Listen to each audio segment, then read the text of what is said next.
নদিয়ার ডাংনাপুর থানার বিলধার পাড়ায় উদ্ধার হলো এক বৃদ্ধ দম্পতির মৃতদেহ। প্রাথমিকভাবে অনুমান শ্বাসরোধ করে মারা হয়েছে ওই বৃদ্ধ দম্পতিকে। ঘটনার তদন্তে নেমেছে পুলিশ। গড়িয়ার জলপোল থেকে পুলিশের হাতে অস্ত্রশস্ত্র সহ ধরা পড়ল 5 সশস্ত্র দুষ্কৃতী। গোপন সূত্রে খবর পেয়ে জলপোল এলাকায় তল্লাশি চালিয়ে ওই দুষ্কৃতীদের গ্রেপ্তার করে সোনারপুর থানার পুলিশ। ধৃতদের আজ আদালতে তোলা হয়।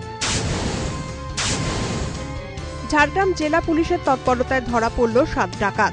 গত 23 ডিসেম্বর পশ্চিম মেদিনীপুরের ঝাড়গ্রাম এলাকার বাদগোড়া থানায় আঙ্গুরকুড়িয়া গ্রামে ডাকাতি চালায় তারা। তাদের থেকে উদ্ধার হয় বেশ কিছু অস্ত্রশস্ত্র ও গয়না। তদন্তে নেমেছে পুলিশ। সাইকেল নিয়ে পালাতে গিয়ে গণপিটুনির শিকার হলেন এক ব্যক্তি। ঘটনাটি ঘটেছে মালদহের রবীন্দ্র এভিনিউ এলাকায়। পরে পুলিশ এসে তাকে উদ্ধার করে। নতুন সরকারি কর্মীদের প্রশিক্ষণ দিতে আসানসোলে খোলা হলো একটি সরকারি প্রশিক্ষণ কেন্দ্র।